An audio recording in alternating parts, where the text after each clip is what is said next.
What's up YouTube? Welcome back to my What is Money whiteboard mini series. In today's video, we're going to talk about what is inflation and why some politicians are now starting to say inflation is legalized counterfeiting.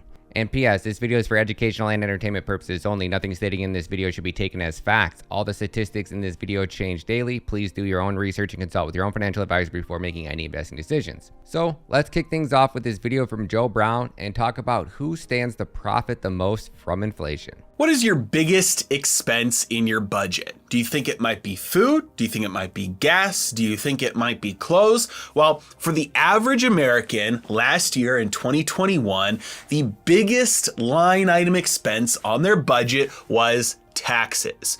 Americans had to give more money to the American government than they spent on necessities like food, energy, and clothing. And here's the kicker. It wasn't just a little bit bigger than any one of those categories. Americans spent more on taxes than on all of those categories combined. The American government is a giant tumor on the backs of middle-class Americans, and it is draining them of their resources. So what Joe means in that video is that when inflation in any country hits 7%, the government is printing so much money that it's causing the currency to devalue itself at such a fast pace that citizens in that country can no longer save dollars in their bank as a way of preserving wealth. Most people don't understand that inflation is calculated on a yearly basis. Let's take dairy for example. On April 1st of 2020, a case of 5 dozen eggs cost me $1.87. On April 1st of 2021, a case of 5 dozen eggs cost $14.97, which means that inflation from 2020 to 2021 was 800%.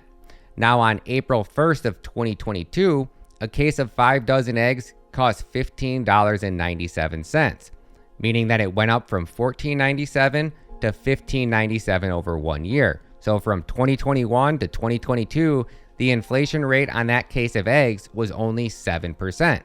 Pretty crazy, right? So on April 1st of 2023, if that case of 5 dozen eggs cost $16.97, the inflation rate on dairy/eggs would only be 6%. But over a 3-year period, if the case of eggs went from $1.87 to $16.97, over a 3-year period, inflation would have been 897%. So when you're watching the news and you hear the mainstream media outlets tell you that inflation is only at 8.3%, what they mean is that over the last 12 months, the Federal Reserve has printed so much money that they debased your purchasing power by 8.3% just over the last 12 months. You see, what might be happening is we might be experiencing what they call runaway inflation.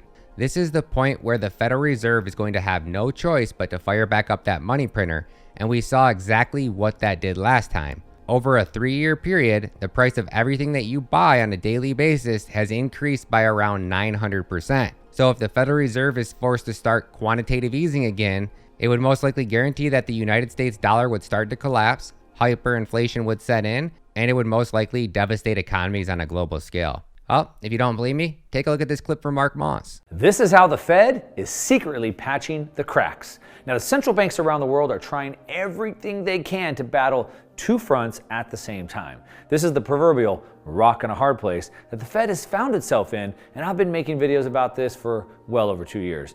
And we're here, and the central banks are getting very creative. And while it looks like the end is coming soon, don't count the central banks out on how many more tricks they have up their sleeve. So in this video, I'm going to break down what's happening in the financial plumbing that almost no mainstream media is talking about.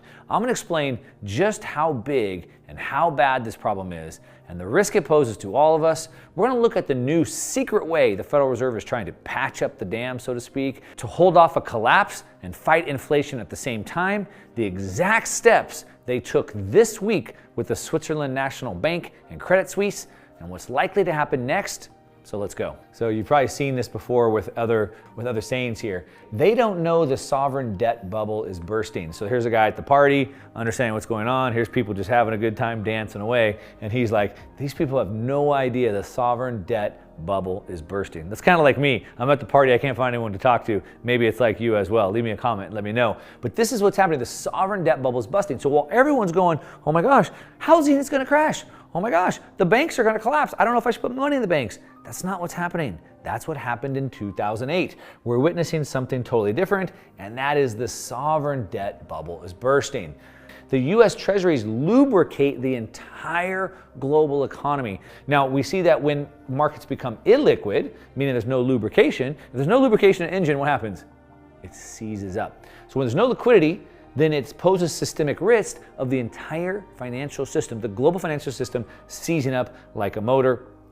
And so let's take a look at that. Now, I saw this quote from my good friend Safedine. He's the author of the Bitcoin Standard and the new book, The Fiat Standard. You should check those out. But anyway, he said, I just scrolled through the home pages of New York Times, Wall Street Journal, and the Washington Post, so the mainstream media, and could not find a single word about the collapse in the value and liquidity of treasuries.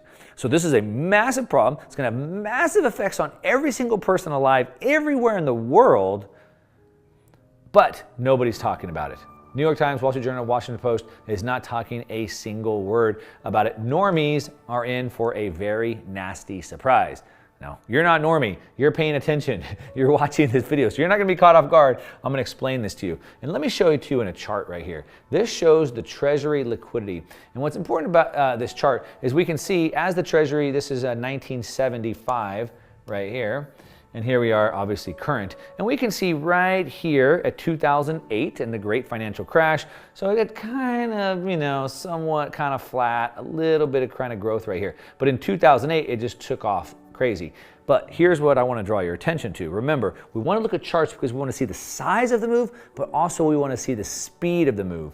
Now, look from here, from here to here. That move right there, how big and how fast that is. There's only one other move similar to that, and that's right here. Now, if you don't know what this is September 2019, when the entire banking system seized up and froze overnight. Most people don't understand this. They just thought COVID pandemic was the cause of the markets to crash. No. The market started crashing in September of 2019. And you can see that right here. This is when they ran out of money, and here we are running out of money again. QE. Remember that quantitative easing? That one thing the Fed promised to stop doing? Remember now they're tightening QT, quantitative tightening. So quantitative easing. Basically what they're doing is they're monetizing the debt, and that equals, yes, that equals inflation. Now, we know this is gonna happen. It's only a matter of time, and it's gonna be happening sooner than we think. We can see that this is what the Bank of England chose already. So the Bank of England had to intervene. They had to ease. They had to start buying up that debt, bad debt, and monetizing it. Now, the problem that we have, and this is where the Fed is stuck between this proverbial rock and a hard place. And what this shows is that since 2008, when we started this whole QE monster mess, quantitative easing, the Fed, central banks have tried to end it many times. But every time they've tried to end it, the markets sell off. So then they pump up some more. And they tried to end it, but then the markets sell off. So then they pump it up some more. They tried to end it, but then the markets sell off. So then they pumped it up big time. They tried to sell off, didn't work, they pumped it up some more. Now finally, this is around where Jerome Powell took office. They tried to end it, and it didn't work, so they had to pump it up some more. So what you can see is that every single time they've tried to end QE since it started, it's failed, and they've had to continue printing. Do you think this time is different? The answer is no. So, but basically, only two choices, both are bad. You have here, this is the Fed, and they're at a fork in the road. And to the left, they can raise rates, quantitative tightening, have a hawkish monetary stance. That's what they're doing it now. And if they choose that road, it's going to lead to a global economic downturn, a global crash, and the government's going bankrupt and out of business. That's option one. Option two is they don't tighten. Instead, they quantitative ease. They don't raise rates, and they keep easing. And if they do that, then that leads to hyperinflation. So they lead to either going bankrupt or they lead to hyperinflation. Not very good choices. But if they would choose go out of business and bankrupt ourselves today, or maybe we hyperinflate in a decade or two, which do you think they're going to choose? Of course, they're always going to choose the latter. They're always going to work for self-preservation. That's what we do. And so what we're seeing is that they're going to be forced to do QE, but at a time when we're already at a multi-decade high inflation. Pretty crazy to think about, right? Every time I watch the news and I hear that the United States government is spending more money, I just think to myself, where did that money come from? Taking a look at the United States debtclock.org, we can see that the United States is currently $32 trillion in debt. We can also see that the United States currently has $172 trillion in unfunded liabilities. There is no more money. The money printer is maxed out. And you know the system is broken when school teachers, firefighters, police officers, and retired veterans are now forced to work their 9-to-5 jobs. They are forced to work overtime.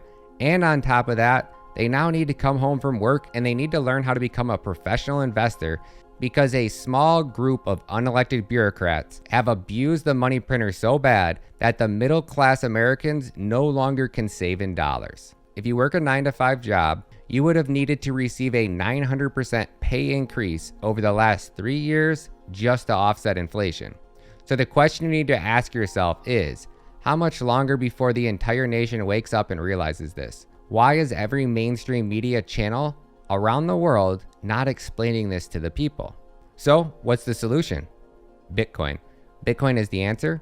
Bitcoin takes the power away from the corrupt and it restores it back to the people. If you do nothing and you leave your wealth in a fiat system and the money printer turns back on just like it did in 2020 to bail out those big banks, it will be 900% harder for you to get your wealth out of the system.